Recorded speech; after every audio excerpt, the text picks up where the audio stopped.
What is up, everybody? Welcome back to High School Never Ends, a Pop Punk Dad podcast. I am Wingman Steve. And I am Chris 183. And yes, that's right. We are still right smack dab in the middle of probably, Steve, the best month of the entire year, the year of 2025. That's right.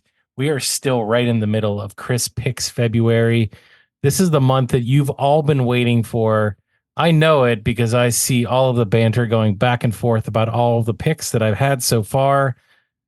Steve, you might be the only one that's a little bit lackluster about my picks so far. What do you think about that? I've been quite luster about your picks. I've had lots of luster. I enjoyed The Killers. I enjoyed No Pressure. It was all good. Do you like this? Do you like The Power better than Weeze Timber, where we talked all Weezer? I think it's just about the same. I don't know. I feel about the same. This might be just a little bit better because as much as I love Weezer, I get to go in so many different directions during this month. And I intend to continue to do that. So last week we did No Pressure. It was a cool band that I really didn't know a ton about that I ended up really enjoying in the vein of pop punk, right? But this month we went in a little bit different direction. So, at the end of the day, our show, High School Never Ends, what do we call ourselves, Steve?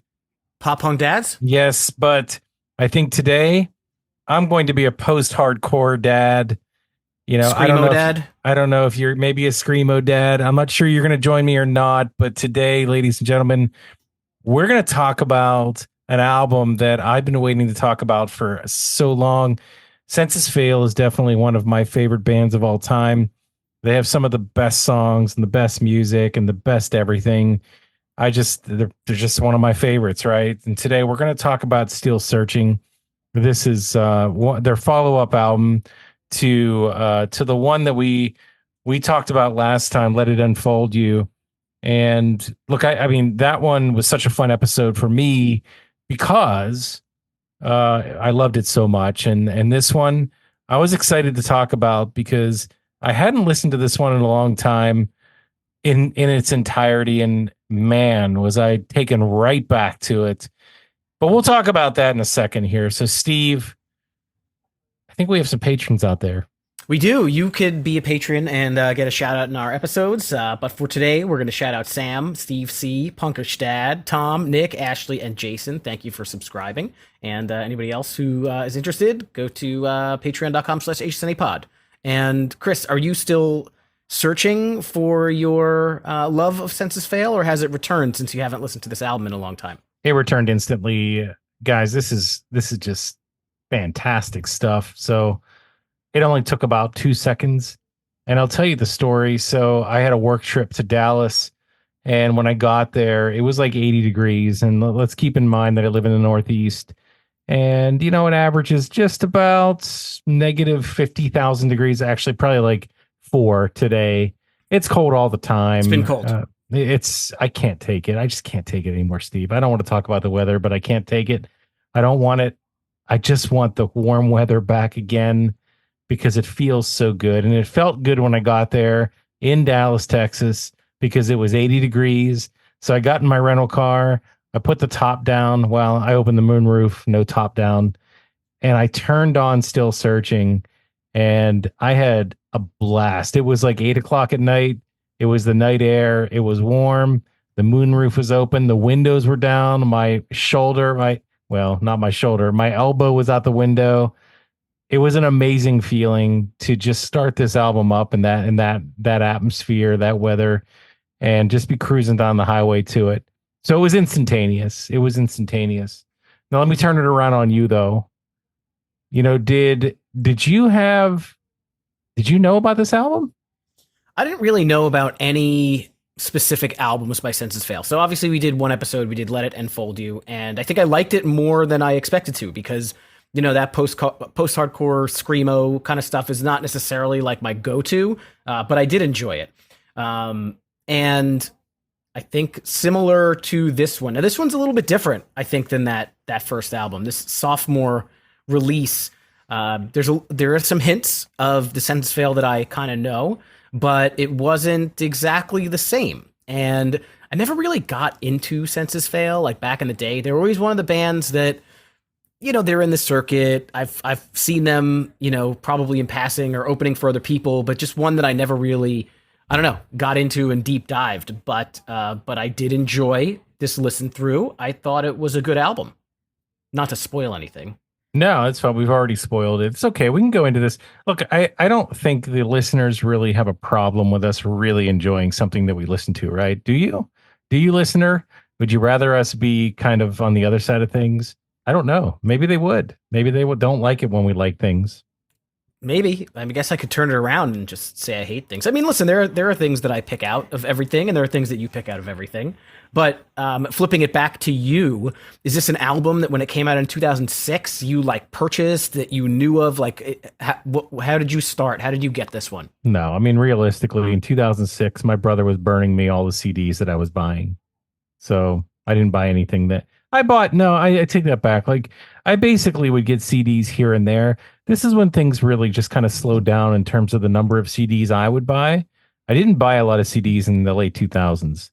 And so here and there, like I got some CDs for birthday gifts, Christmas gifts, that sort of thing. But for the most part, like I wasn't buying CDs like I was in the late 90s, early 2000s. So anything that I was interested in, my brother would burn it for me onto a regular disc and I would listen to it.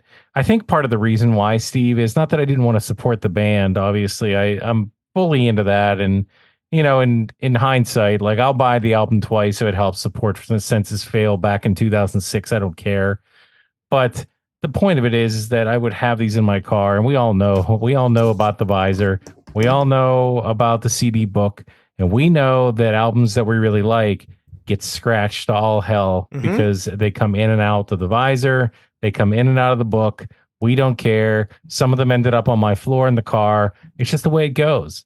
So I felt more comfortable with burned CDs because I didn't care as much about them getting screwed up or scratched because I can just get a new one.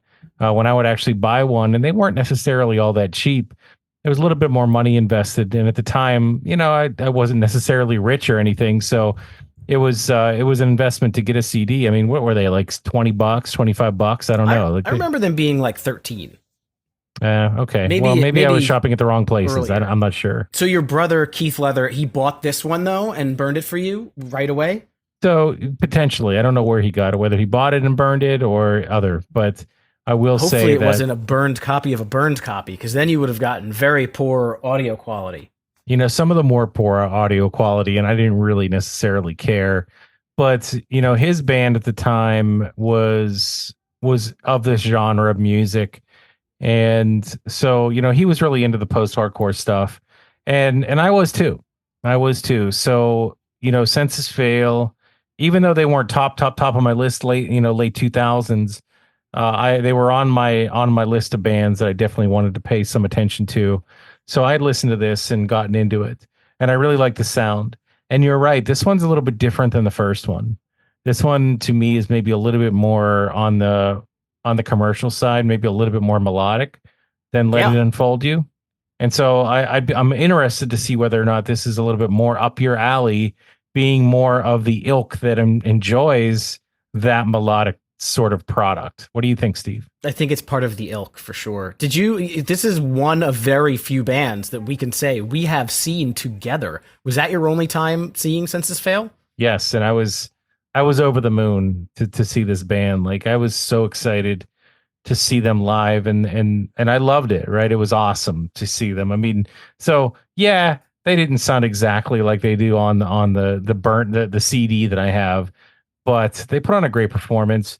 They played all the hits, and they played a couple songs from this track from this album too, which was awesome. Yeah, I had about 100 iced tea vodkas by that point in time, so I don't remember the exact specifics, but I think I enjoyed it. Those were good. I remember Buddy's, he was wearing like a Hawaiian shirt. Was that before the rainstorm, or am I thinking of a different time? The rainstorm was the following day. I believe this was the first day. Yes. Again, I had 100 iced tea vodkas. So we also inhaled probably, I don't know, about 3 pounds of dirt over the course of a day or two. So, I mean, there was that was making me a little lightheaded in addition to the iced tea vodkas. I don't think I drank that though. I think that was just you. I think I bought you a couple. I was drinking. I'm listen. I got to admit the fact that sometimes I don't think when I buy things. I think I was drinking IPAs the whole day, and you don't want to do that at a music festival that's hot with dust, and it just doesn't work. I So also don't do it. remember that they specifically told everybody that they will have water refill stations and to bring an empty water bottle to fill it. And I don't know if you forgot or you refused, but you were walking around filling up an empty beer can with water. I didn't have. I lost. I brought. Let's listen. So I brought the. I smashed up. Your buddy showed me this, Stu, a friend of the show. So he showed me that all you need to do is just smash a plastic water bottle, put it in your pocket, and then you can easily refill that, and it works. So I did that, and I immediately lost it. It immediately fell out of my pocket, and I didn't know where it went. So all I had was the beer can, Steve, and it worked just fine. It might have been an iced tea vodka beer can. Yes. Well, you needed. I needed something. I needed something for hydration, and that was the best I could get. But IPA was not the right choice. I might as well have just been drinking milk. I mean, it was that bad. And it was 105 degrees, all the dirt. To that point though, and I don't want to get too off topic because I definitely want to talk about this album. Yeah. But I will tell you that I feel that our chat with the chat we had about Miller Lights recently. Okay, with Jarrett. With Jarrett. So I think that turned the tide, ladies and gentlemen. I think that I am now back to being more into drinking 10 light beers versus like 2 IPAs. I'm more into that. Now, I don't drink all the time, maybe once in a while. I mean, Super Bowl was here. We had some things going on that recently I was, we partied a little bit, but I would rather drink light beer, Steve. Like, I don't know why. I just have changed my tune right now. It's just a taste for it. I mean, hey, you just had a Super Bowl championship celebration. I'm sure you had a couple, right? I had a few things. Yeah, I like the iced tea vodka cans. I get those a lot. Oh, so you're more in that camp. You're more like the seltzers and the Trulies and the ice and the high noons. I do like those. Thing? Yes. I have strayed away from beer just because, as an old man, I get the acid reflux. So alcohol is not good for that in the first place. But I find that the iced teas, they don't have carbonation. So if I can, but the beers do. So that will aggravate things. So the iced tea vodka is the path of least resistance for me. I don't think that we've opened up our world enough recently in shows. So I think this is a great conversation, Steve, and I'm sure people are going to love it. I think that we've been getting right to the music every time, and we don't give a snapshot of our life as much as we used to. I think we need to get back to old man that. Problems, acid reflux for Wingman Steve. Yes. Well, one more old man problem is I had a Celsius in the car today, just about an hour ago, and this box of Celsius had been in my car for about 2 weeks. So I thought to myself, okay, let's have a Celsius. Well, Steve, I cracked this open and it exploded. And I swear that the amount of explosion that came out of the Celsius, there is no way there was that much liquid in this can. Like, it literally continued to explode. I swear it was a minute and a half. I was trying to chug this down. It would not stop. Were you at a traffic light or were you driving? I was, luckily I was parked, but it was everywhere. I had Celsius everywhere. It's everywhere.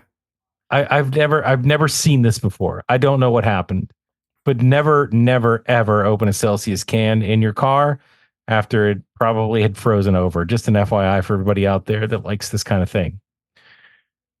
Okay, take a deep breath. Let's get back into the music. So, Steve, Senses fail. Still Let's searching. talk about it. Let's talk about it. What about October 10th, 2006 is when it came out on Vagrant Records. It was produced by Brian McTernan. Major kind of shift here. If you're a fan of our buddy Heath Saraceno, Midtown was finished at this point, and Heath joined the band. So this is the first album with Heath on it. It did pretty well for a post-hardcore type album. It got to number 15 on the Billboard 200, number 2 on the U.S. Independent Albums chart. And I think that Heath brought a lot to this band. And I guess we'll get into that a little bit as we get into the songs. What the hell is the U.S. independent albums chart? Independent albums, like not major record label, I suppose. Did they got radio play, didn't they? I cannot say that I ever heard them on the radio. There was only one song that I have ever heard from this album, What and there's a very specific reason why. Calling All Cars? No. Can't Be Saved? Yes. Which one's the bigger hit? It's hard to say. If you were to look at Spotify streams, well, don't look because we're playing the game. It's queuing you up. Okay. Don't look. Don't talk over me and don't look because we have a great game coming here. Asking. No, sir. I was baiting you, actually. I was baiting you into trying to answer only to segue into the game. But this isn't going to be the full game. I just want to know which song, without looking, I see your eyes, is the most popular as per Spotify. From this album? Yes, correct. Yeah, and I think my guess would be Can't Be Saved. I'll tell you this. The number one is from this album. Yes. Oh, it is. I thought it was the number one of, and they're listing. Oh, there's a See More. I've never seen that before. That's what I've been telling you, like every single time you play this game. No, I've never seen that. There's 10 of them. Yeah. Wow. I'm glad I was today years old when I figured that out. So number one is what? I think Can't Be Saved is the number one on this album. Do you think it's, if you're right, if let's say you're right, do you think the two songs are close? If Calling Our Cars, because in your mind they should be number one and two. Do you think they're close in streams? I would think that they're close. Well, I'll tell you what, I think you're half right. So Calling Our Cars is number two. Can't Be Saved is number one, which is surprising. I feel like they're both pretty on par with, poppy type song that would be a little bit more mainstream for mainstream consumption. But I don't think you're quite right about it being close because Calling All Cars is in the ballpark of 45 million streams. Maybe if you round up 46, but Can't Be Saved is in the ballpark of about like 78, 79 million streams. Significantly more, almost double. So, I mean, it's definitely in the number three, and we won't necessarily play the game. It is Buried Alive, which you would expect. Number three, Buried Alive. That was their other huge hit off of Let It Unfold You. That's only 29 million. Now, only 29 million. I mean, that's a lot of streams, but in comparison with those other two, this album seemed to have the mega hits on it. I have a theory, but I'll save it for when we get to the song. Oh, okay. We don't want to go with the theory now? No. Okay, because I kind of want to know. So I'm probably have to rush wait. things. It's only number 4, so we won't have to wait that long. All right. That's fine.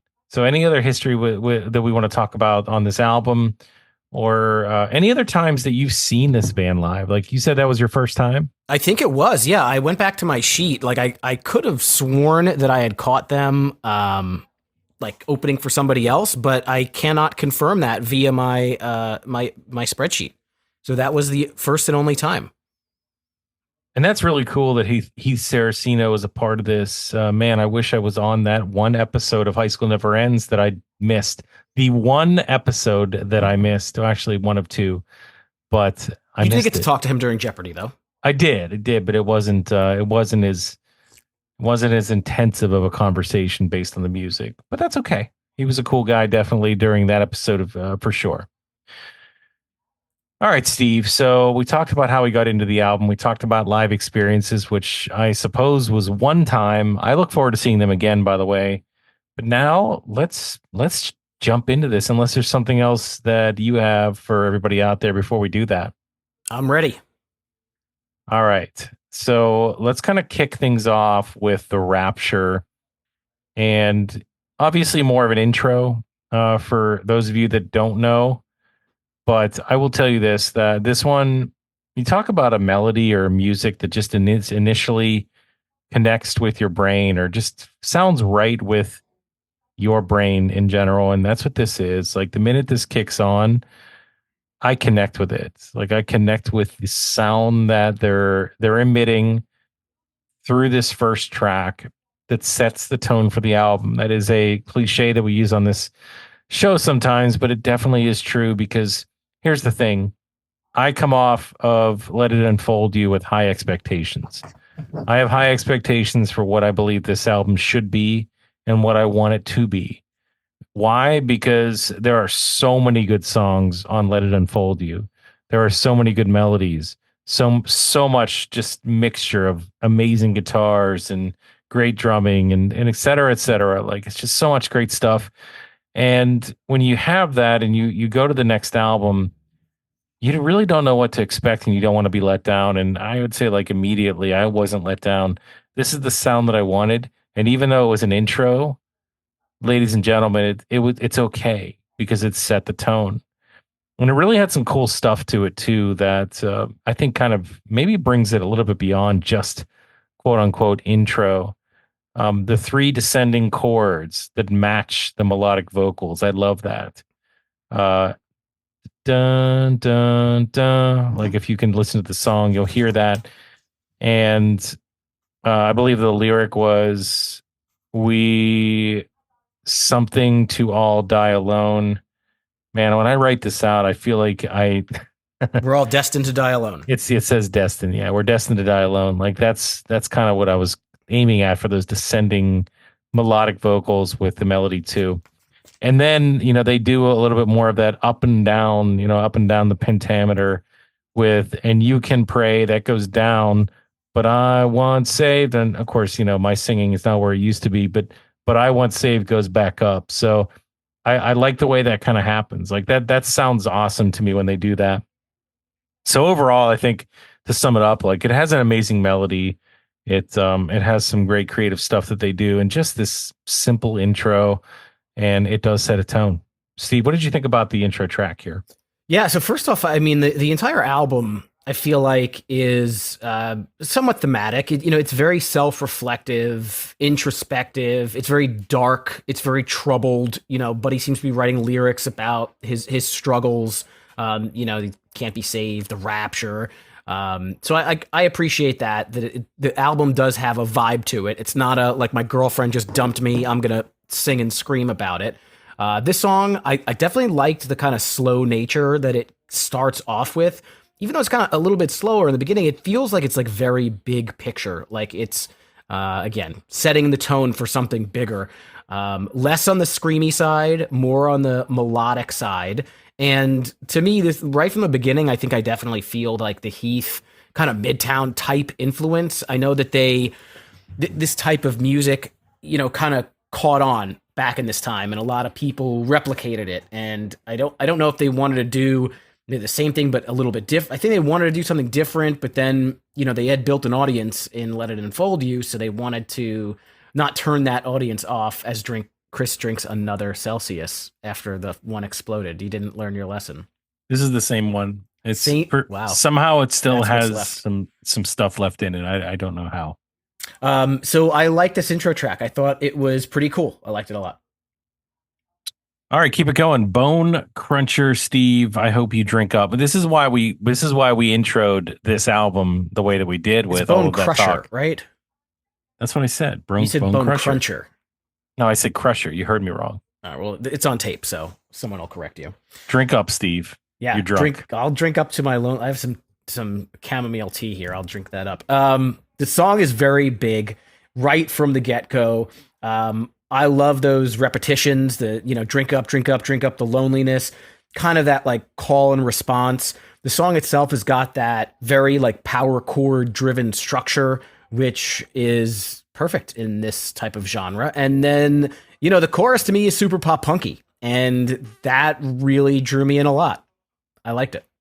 Yeah, definitely. Maybe even a little bit more punk than pop punk. But you're right, like that repetitive, almost chanty chorus is definitely on point. It is a fun song. It kind of continues. So you come off of the Rapture. I think the Rapture has a little bit better of a melody when you think of from a catchy standpoint. But Bone Crusher is definitely something that keeps that energy of what Census Fails had started in their previous album. It continues that going here. The guitar definitely has it encompasses most of the energy for sure. The lyrics are amazing. The melody is synced in with all of that too. So it just all works together. I think the like a broken mirror part just is awesome. It's so great, and the music here is kind of what drives this. So not as much as into the lyrical delivery, even though it definitely adds to the song, and I do I support you on that chorus, that the point about the chorus, but it's the music here that kind of draws me in. So Bone Crusher continues the ride in a positive direction. Crunches those bones. Crusher crunches those babies. I think you just heard me wrong. We'll see. Feel like you just heard me wrong. Sometimes. Have you ever traded a 50 for a 20? No. I wouldn't recommend that. That'd be silly. It seems that way. Unless you were like buying something and that was your change, so it cost $30 and they gave you maybe that's what it is. 50 for a 20. I don't know. Have you ever bought anything for $30, Steve? I probably have, yeah. Even? I would assume, yes. Uh-huh. Well, let's get back to this song. This song has those start and stop stutter chords is what I wrote. And I think that description perfectly describes what you're hearing. I am always here for that kind of thing because it just rips to me. Like I love that sound. This is an energy song through and through. It does turn up the metal a bit, but it sounds so good when they turn up the metal. So I'm all for that. Once again, they have the chanting chorus. You have an amazing guitar solo reminiscent of 90s metal. Like you almost edge on the edge of that 90s metal solo style, but it's so good. The melody for the entire song is just a fast pace. It's a driving melody that keeps you engaged. It has this amazing screaming section. Man, do they do this well. So it fits right into the entire song, like smooth like butter with the screaming section itself. The she screams part at the end, Steve. Someday I'm going to get good enough where I'll be able to do that during karaoke, and I guarantee you'll be super impressed. Can I do it today? No. Will I be able to eventually? Yes. I don't know when that day is, but the day will come. Well, listen, if Howard Stern can learn how to play guitar at age like 70, then you can learn how to scream at age much less than that. Yes, sir. What did you think about this track? Yeah, so I think if someone were to say Senses Fail, just that band name, this is probably more what I would think of than the melodic stuff. Surprisingly, this is the first track in the first three that has any screaming. I'm not overwhelmed by it. You mentioned, more on that kind of like chugging metal type vibe here on this song. You called out the metal, like cool guitar solo, and then the she screams little screaming section. That's what I expect from Senses Fail. And I'm glad that it wasn't all that. I'm glad they mixed it up throughout this album with some more melodic stuff too. But I like this. I don't think it was one of my favorites, but I think that it was good. I liked it. And hey, so let's talk to some of the Discord for a second here. I know because I've seen some of the banter that mostly you guys are on Steve's side with this type of music. I am talking to most of you out there. But I will say, give it a shot. Like, if you haven't listened to this in a while, even if you've been super opposed to harder edge music, you got to give this a shot again because it's such a great mix of it. So that's my PSA for all of you guys out there that want to immediately agree with Steve in written format. Give it a chance. All right. Well, we were teasing this story here on Can't Be Saved and why I think it might be number one. So here's the thing. The reason why I know Can't Be Saved is on Guitar Hero 3. And sorry for people who think I talk about Guitar Hero too much. It's only when it is relevant. But on that record, on that video game, that's when it really got popular, I think. That's when the mainstream started to buy it. That's when I got it. And the regular track list was very good, but there really wasn't any like pop punk. And then on like the extra tracks, this was on there. And I did not know Senses Fail at all, but I knew this song and I fucking ripped this song a million gazillion times. And I wonder if that added to the popularity of it getting onto playlists now in Spotify. Possibly. Oh my God. I completely forgot that this was on Guitar Hero 3. It certainly was. Or Guitar Hero means. World Tour, that might be what it was called. You know what this means, right? What's that? What this means. This Guitar means Hero off. I have to break out Guitar Hero tonight and play this song. You should. I have to. I have it all set up. All I have to do is plug it in. I cannot believe, dude, I'm so mad at myself for forgetting about this. I bet you there's other songs that I forgot about that were attached to that game because it's literally been 17 years since I played it. So I'm going to depend on you to keep queuing me up for songs that I forgot about on that game. Well, listen, on Chris Picks, we've got when we were young, or when you were young, whatever it's called. That was on there. This one. That was on there. But remember, some of them did filter over into spill over onto Rock Band too. There's some overlap. Yeah. Yeah. I had the Guitar Hero. I had a bunch of, I still have them. I can see my guitars right now. And then I bought Rock Band I played it on the Wii. Rock Band was only, I think, on PlayStation at the time. So I ended up buying a PlayStation, bought Rock Band, and then when I totally destroyed and finished the entire thing, I sold it on Craigslist or something. We used to have Rock Band parties almost every week. It was like Friday or Saturday night, people would come over, like a big group of people, and we would do that. It was a blast. Like, that was a great time. I know we've talked about this before, but I got to bring it up again. And my wife would always make me sing Radiohead Creep. And I don't know why. Why would she make me sing that? I don't know. Maybe she just thought you had a good voice for it. Yeah, or she thinks I'm a creep. It's possible. Yeah. So back to the song itself. The lead guitar riff in this is just fucking killer. It's amazing. It kind of acts as its own entity in this track. The chorus is fucking huge. It's gigantic. It's only 2 lines, but that guitar lead comes back and just gets stuck in your ear. I never really knew all the words, but as I was going through this time, I realized he says, "Go fill up a glass with tonics, rock and gin, and drink yourself to happiness." I like that. I think another time he says loneliness, possibly. Not sure about that. And then after they repeat kind of before, I think the third chorus, because I won't be saved, I won't be saved. These guitars, it's and again, maybe the guitars are stuck in my head because I've played them, but these are lines that are fantastic. I also love the way that they change up one little word in the chorus between the second and third time. He says, someday I will wake up and realize I made up everything. But then the last time, it's someday I'll wake up and realize I gave up everything. So I think that this is the theme of the whole album. In the first track, he mentions not being saved. And I'll get to I'm going to tease another point when we get to the Still Searching song. But so much stuff in this is great.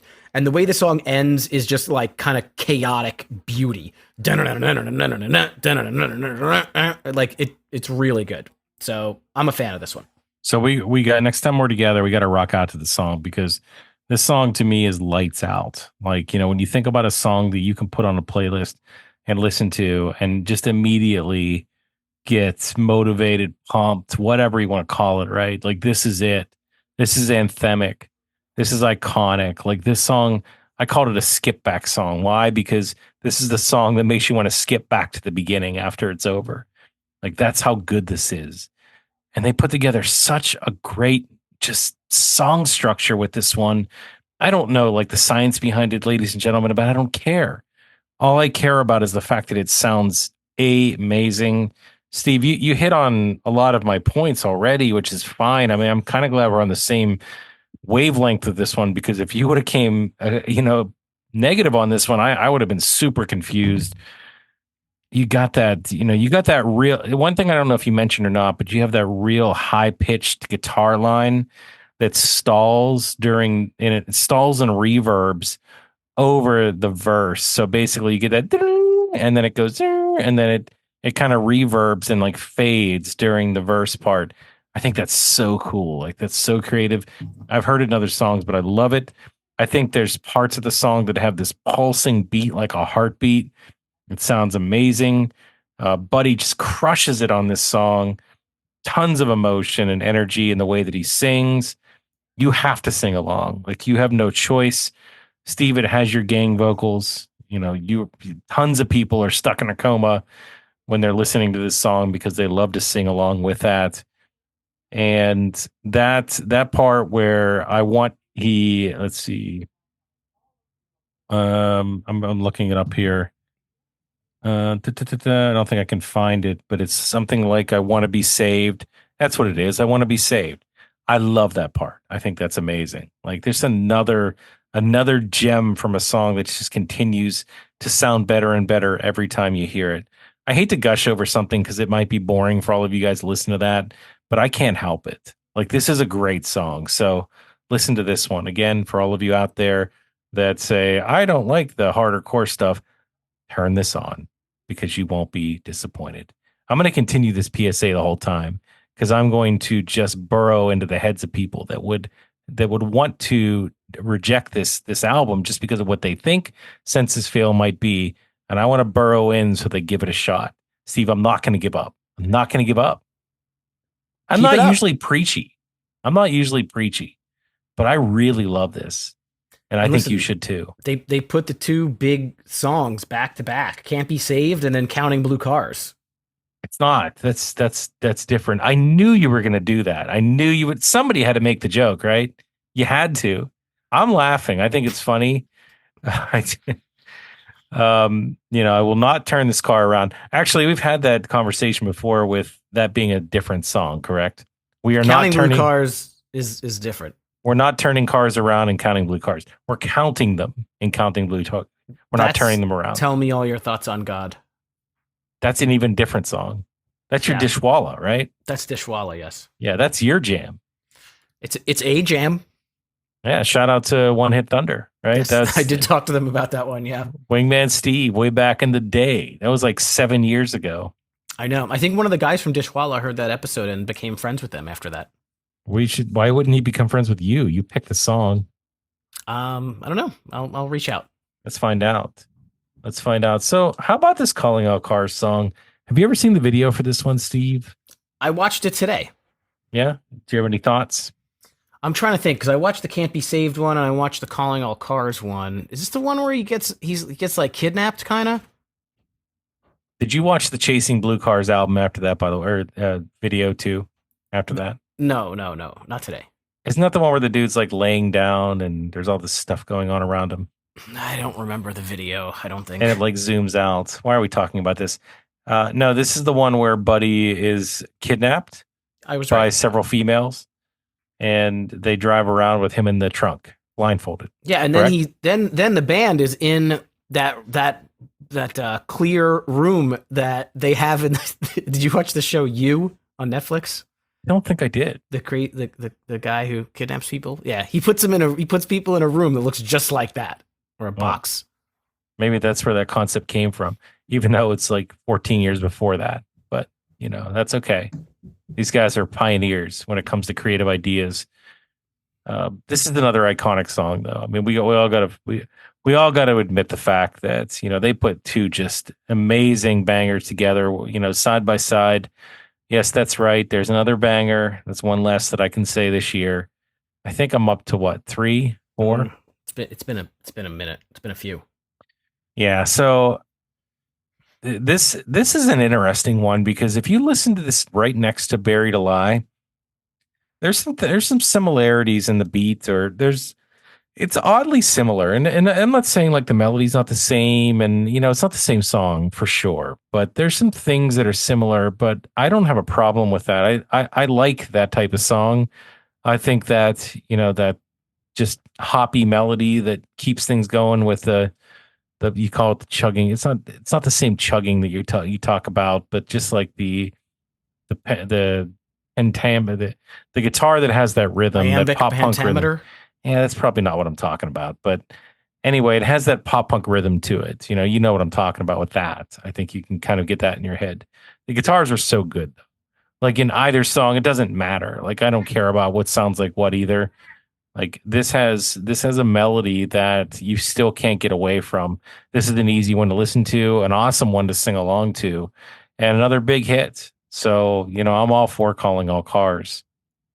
Steve. I enjoyed the beginning where it's, the guitar and vocals only in the intro, and then they add in the guitars, like kind of like this electronic or keyboards or something. I thought that was pretty cool. I think my favorite part about it is the vocal cadence in the chorus, where he says all those lyrics like kind of really fast, like a lot of words. We scatter my ashes where they won't be found. I can word and I swear I would let you down. Like he's talking real fast. The chorus, it really reminds me of like a 2006 type screamo. And that's not a bad thing at all.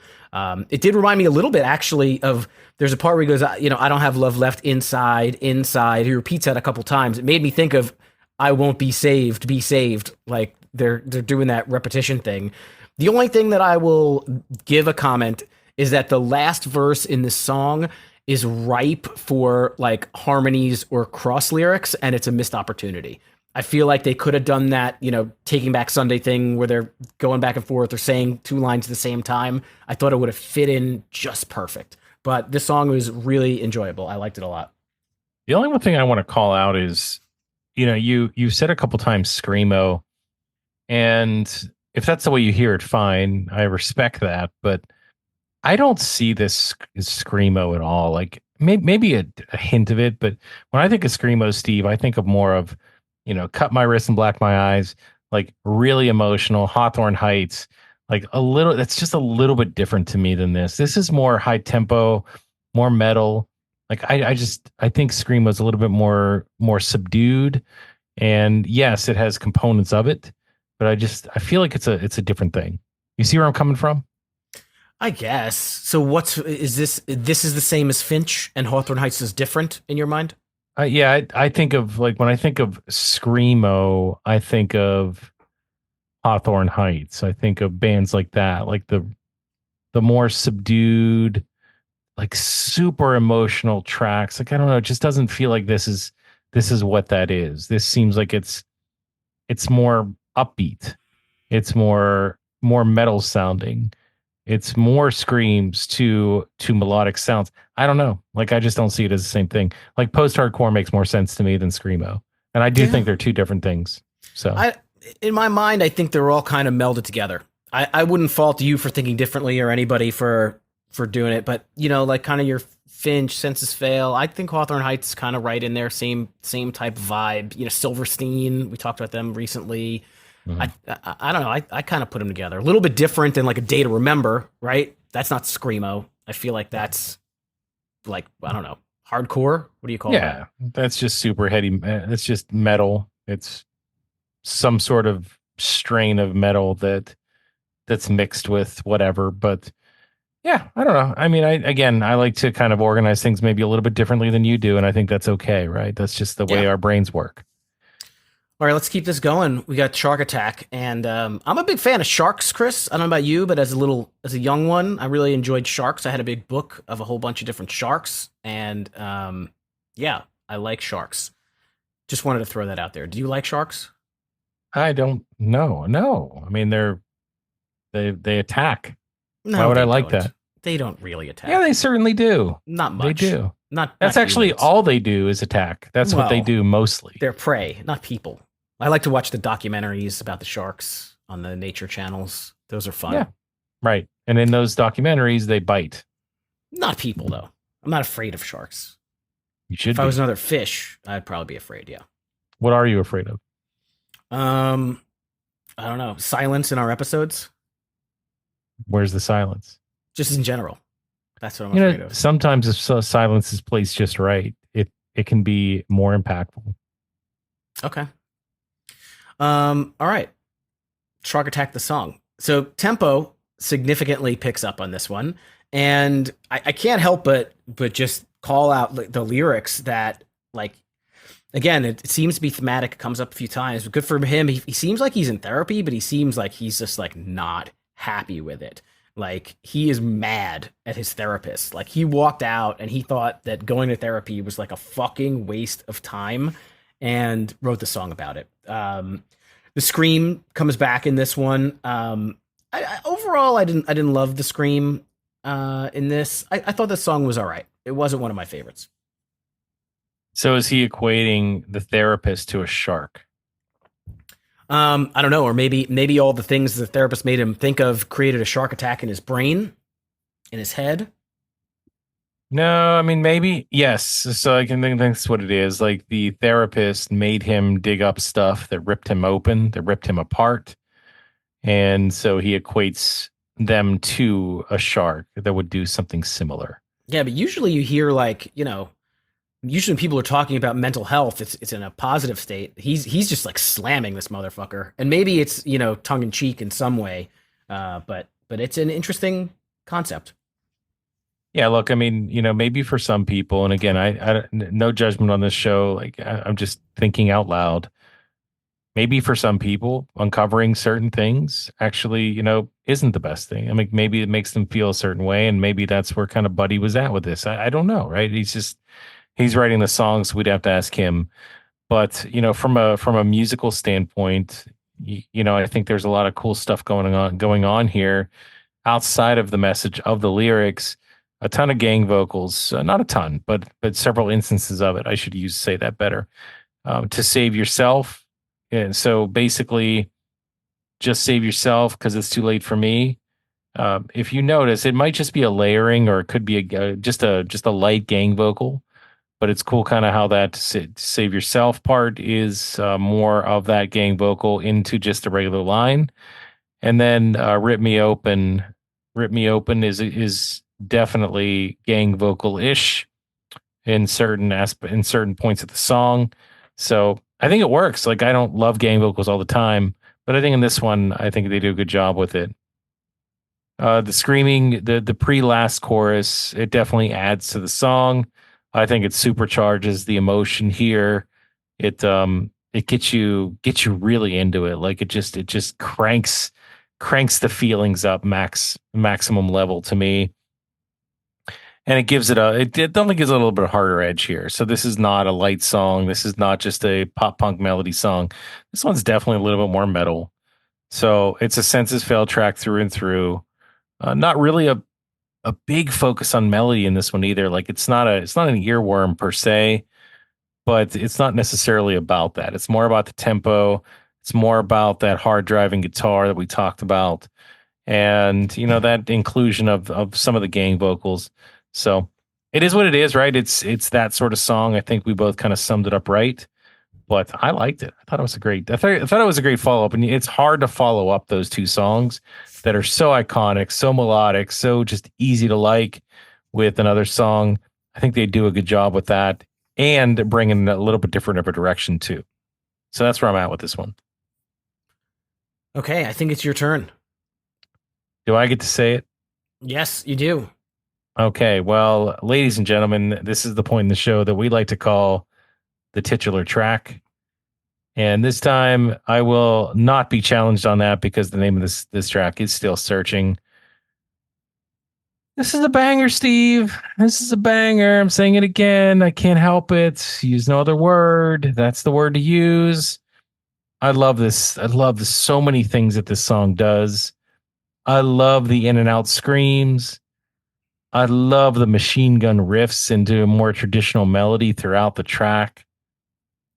I love that "Don't Ask, Just Swallow" part. Man, I could listen to that all day. It's just so good.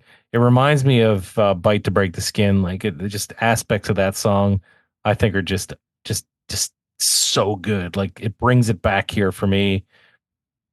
This is motivation medicine. Like I think about if I need to be motivated to go just crush something, whether it be something in my job or just recreationally or whatever, right?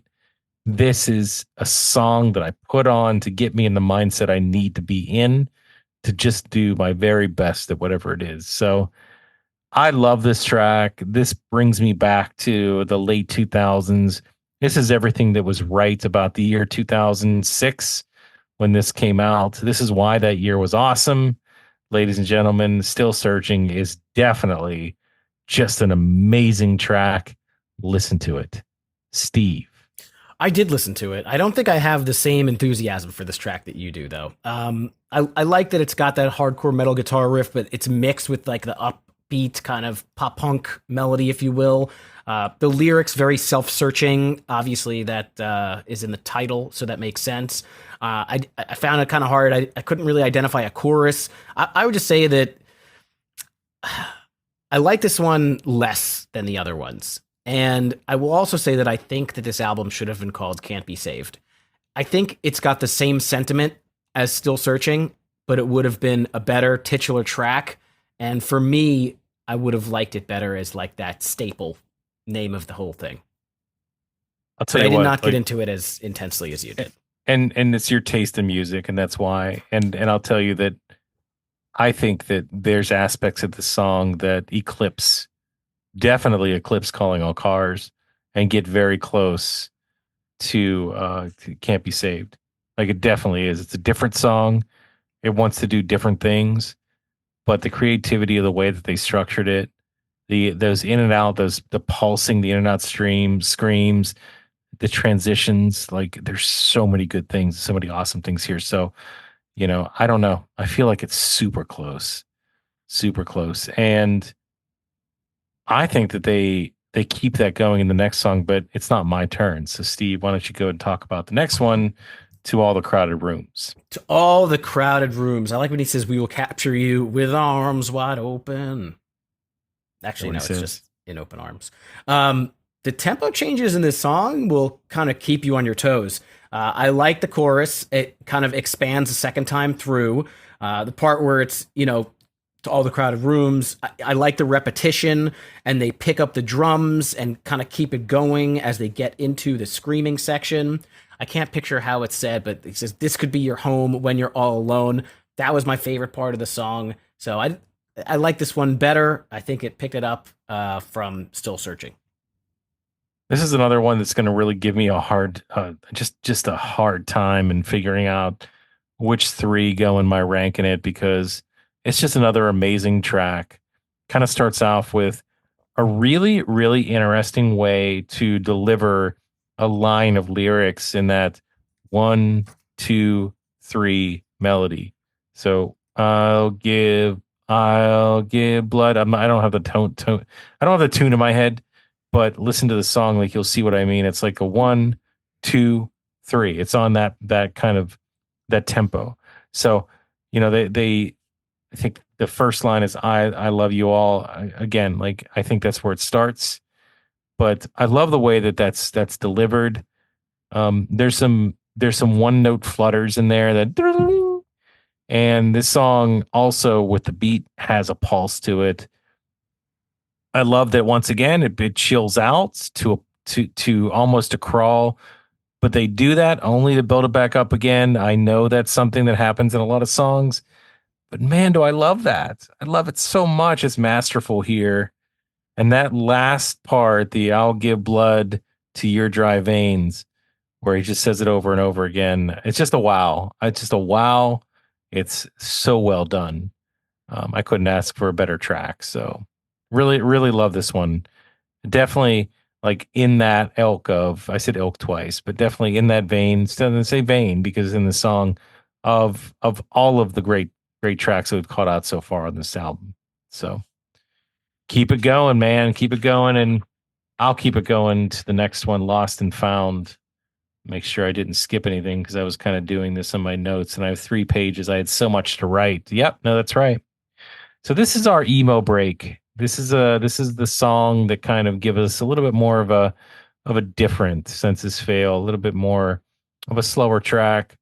Not necessarily a ballad in any way, shape, or form, but I'm not sure I'm into it with this band though. That was my thought process here is I don't know if this is what I really want from Senses Fail on this album. I don't know why, because it's not a bad song. I think you need this type of track to mix it up. I think that this band, is not bad at doing these types of songs. It's just not, I guess, I've been so excited about the content so far on this album. Like every song, with the exception of maybe one so far, I've seen as just S tier content, like some of the best. So when you compare it up against this one that maybe just can't break through in a lot of ways, in comparison, potentially that's why I'm where I am on this one. A little bit just not as excited. I think it's a B plus, but but that's okay, right? It's fine. And I do think this song kind of picks up as it gets further into the track, but all in all, that's where I kind of stand on this one. So curious to see if you're any different, Steve. I am different. I think that, I mean, you mentioned this, but I think that this album does need this. I love to hear a slower version.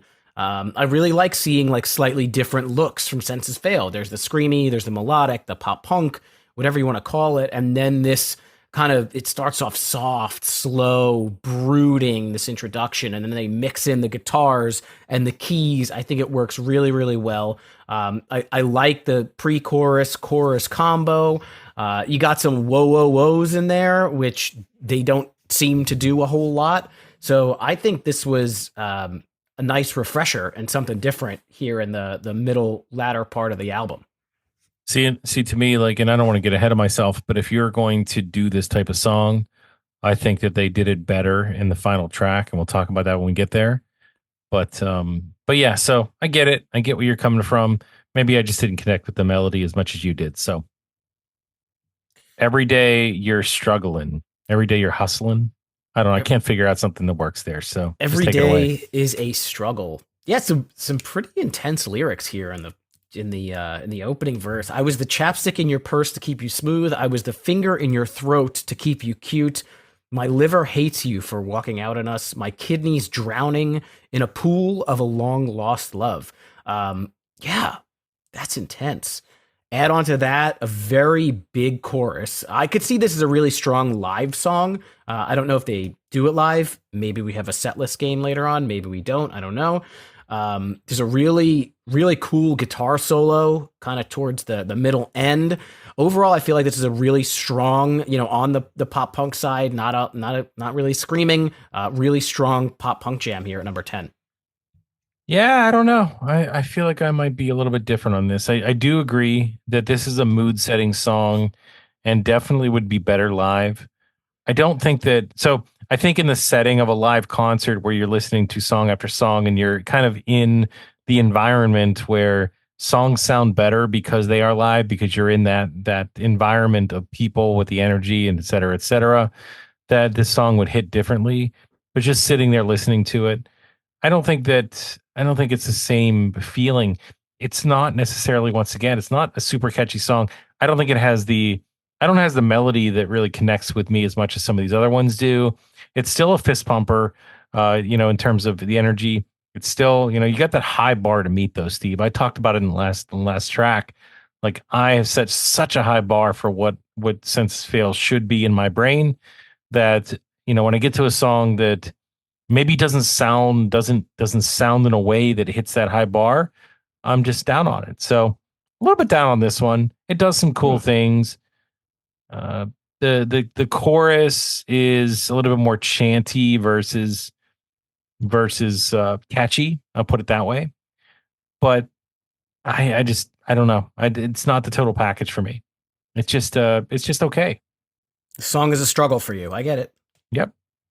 But I definitely changed my tune for the next one. So all the best cowboys have daddy issues.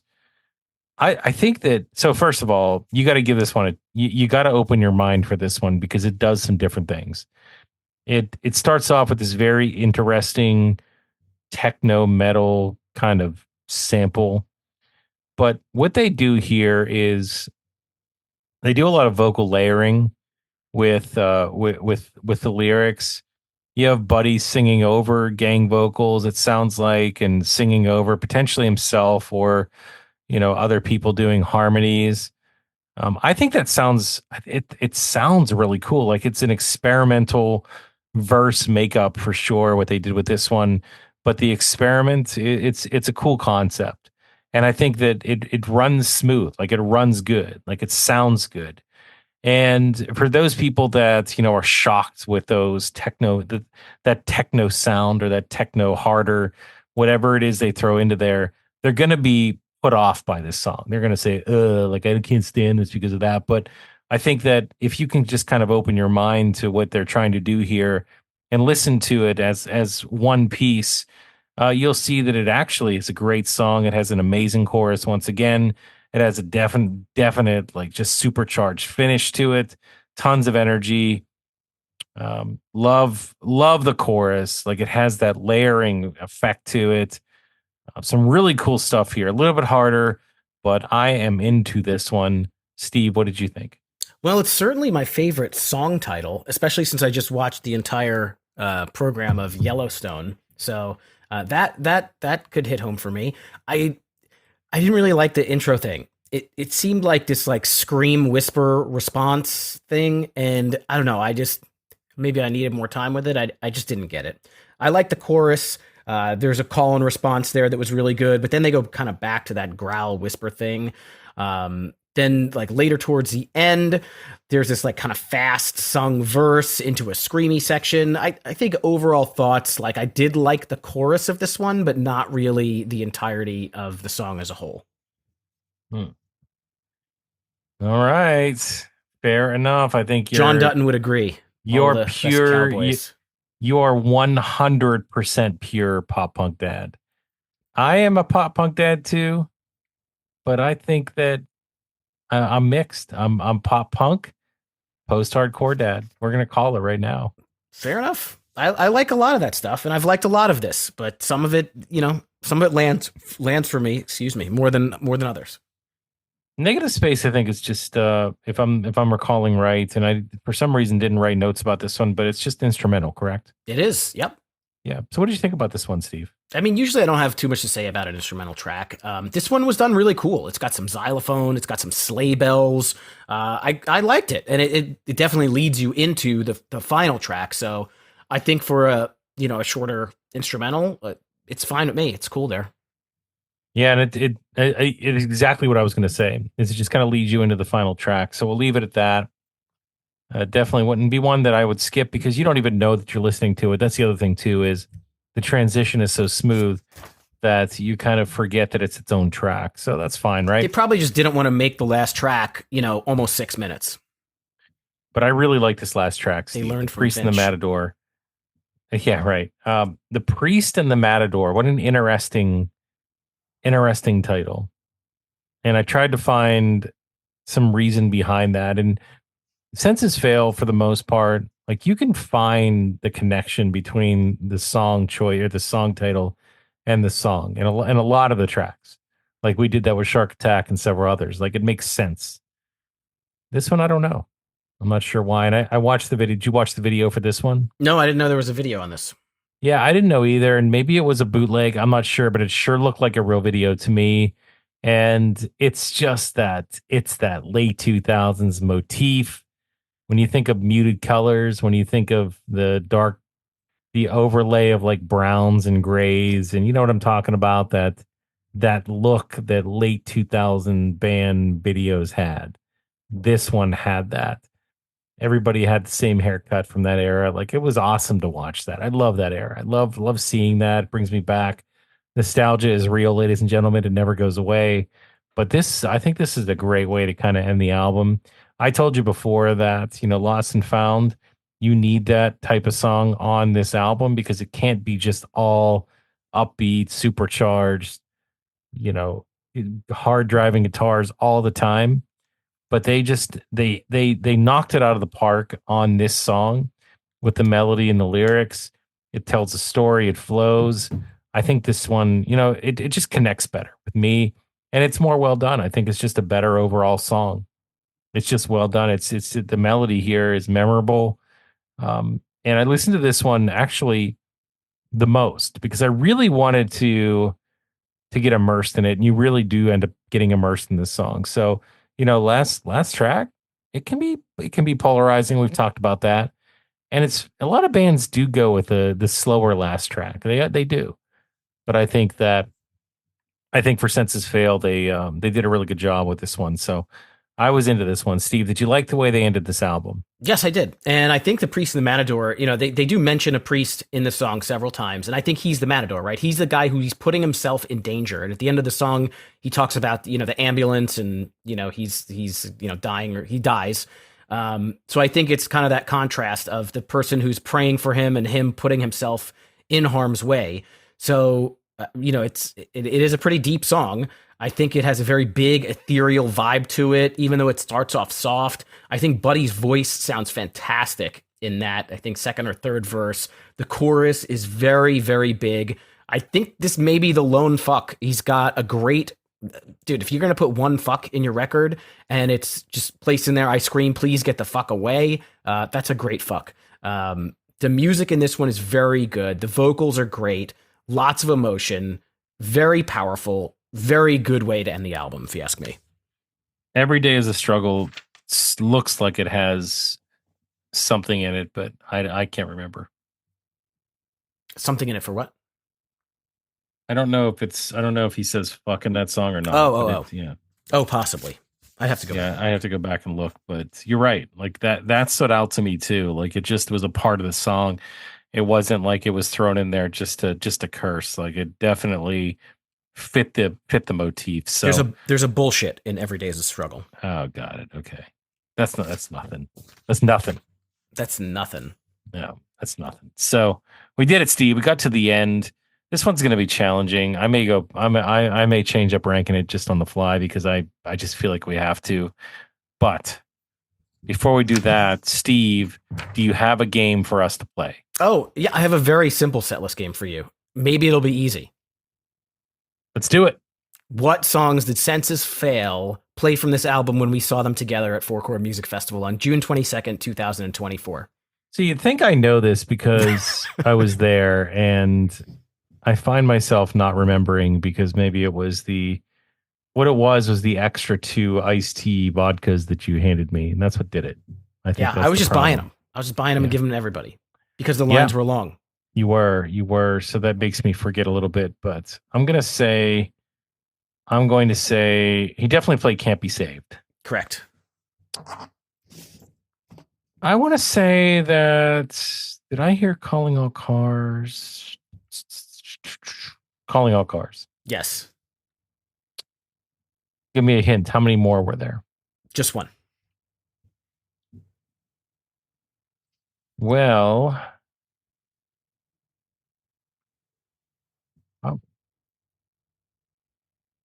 I don't think it was, but maybe Still Searching. Nope, it was Shark Attack. I knew it. I was going to say Shark Attack because I knew there was a harder edge song and I couldn't think of what it was. Damn it. 67%. That is passing grade. Yeah, I'll take it. What a 3 songs, right? And so I forget what was the size of their set list that they because as a festival there was a lot, like they weren't all long set lists, but how many songs did they sing? Do you remember? Do you have it in front of you? I don't have it in front of me, but it was about 40 minutes. So okay, it's not a ton of songs. Probably maybe 10. like 9 or 10. So 3 off of this one, 3 or 4 off of Let It Enfold You, then a couple others probably because they have other music. That said, super simple, Steve. Thank you for that. And maybe people out there in listener land were able to do better than I, especially those people that were at the Four Chord Fest. But it's time. It's time. We all knew it was coming, and now it's finally here. It is time for Ranking It, Steve. So for those of you, this is your first ever episode of High School Never Ends, and you do not know what Ranking It is. I think it speaks for itself, but I'll explain. Ranking It is where we rank our top several favorite songs from an album or whatever it is we're talking about for that particular episode. Today, as we've been talking about the whole time, we're talking about Still Searching album from Senses Fail. There's so many good songs on this album, Steve.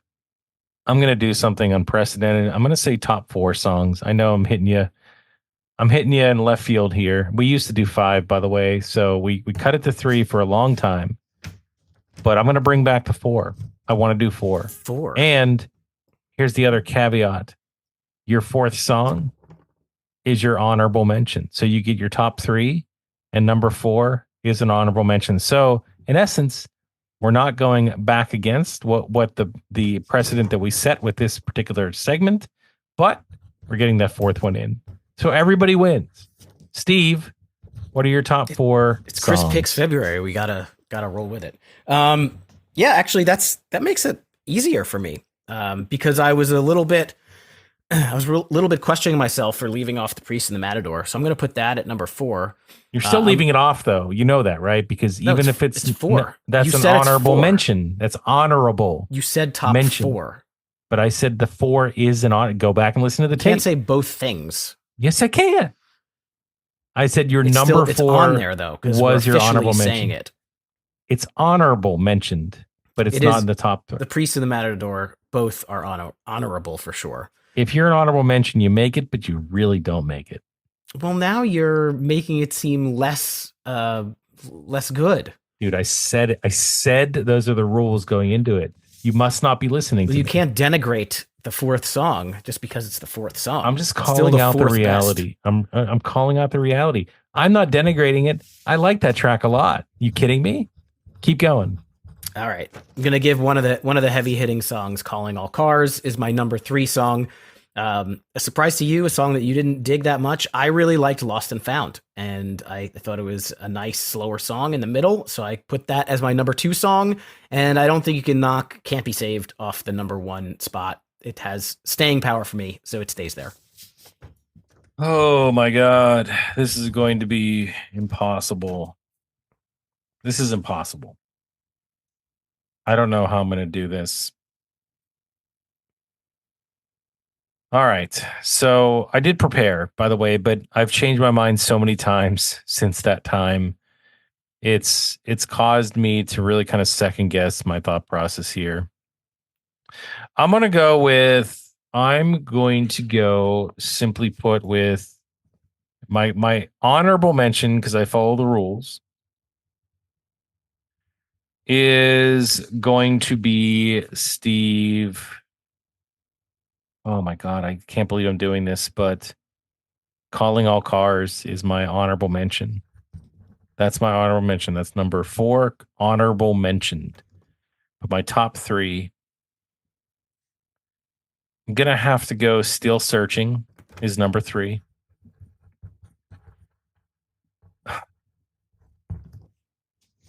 Okay. All right. I think it's easy. Number 2 is To All the Crowded Rooms.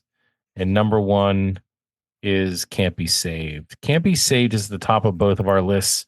I don't know how you can say that song's not at the top of the list. If you're a person out there that feels that that's not number 1 on this album, I need to understand why. You need to explain it to me, because I need to understand why. I know people have different opinions in music and different thoughts, but man, Steve, this one's lights out. Like, this song is just light years above. So it is. I don't know, but we did it. We got through it. What a great album. I mean, it's always refreshing when we get to talk about something we really like and something I really love. So I had a great time. How about you? I had a great time. I'm glad that you picked this one. And I'm if I remember back from the last time we talked about Senses Fail, I think that you've listened to most of their albums, but they have 8 of them. I think that you're more into the early ones. So would it be safe to say or ask you, what's better, this one or Let It Enfold You? I knew you were going to ask that question. And so I've been thinking about that for a while. Ever since we decided to do this album, or I decided, I should say, because it is Chris Picks February. But,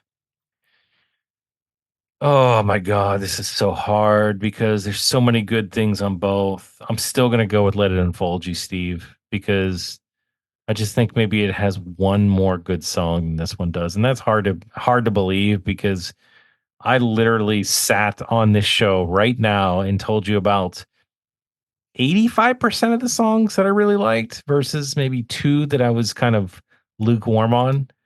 But Let It Unfold You might just be that much better, just a smidge. But it's really a coin flip. But it's between those 2. I mean, maybe tomorrow I'll tell you something different. But tonight on this episode, that's the answer. Let It Enfold You is number 1. This album, Still Searching, is number 2. All right. I think I'd put this one ahead of it. I think I liked it better than Let It Enfold You. Yep. Lip. All good, man. So what do you guys think out there? Do you think that this is a better album than the other one or vice versa? It's not about agreeing with me and Steve. It's about what you guys like. And the best place that you can tell us what you think is our Discord channel. It's a lot of fun. People talk about the albums we talk about. They talk about the subject matter we talk about on the show. But probably most importantly, there's just great conversations about pop punk music in general all the time. If you're not on our Discord right now and you're a fan of the show, you should be. Check us out. Steve, where can they find that Discord? Just go to HSNE Pod. There's a link there. I know I'm hsnepod.com. I'm chopping up the outro, but I really think it's important because, these conversations, and I love to pop in from time to time and throw in my 2 cents, but some really cool stuff. And it's about modern pop punk. It's about older pop punk. These guys, definitely are fans of this genre. So if you fit that mold and you want to talk to some people about the music you love, this is a great place to do that. And I encourage you to do that today.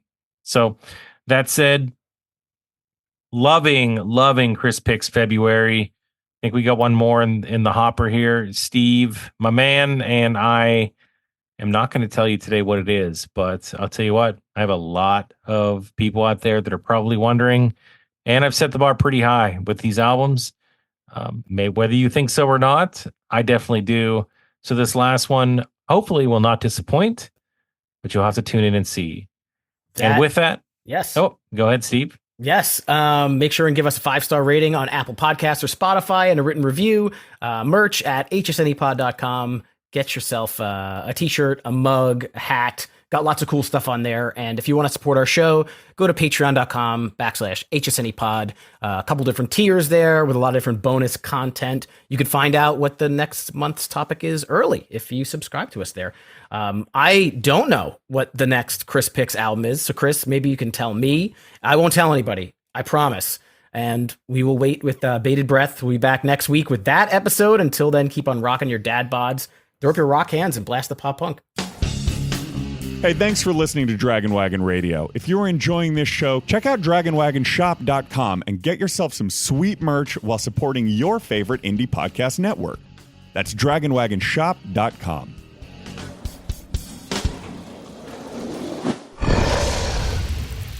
It's Dragon Wagon.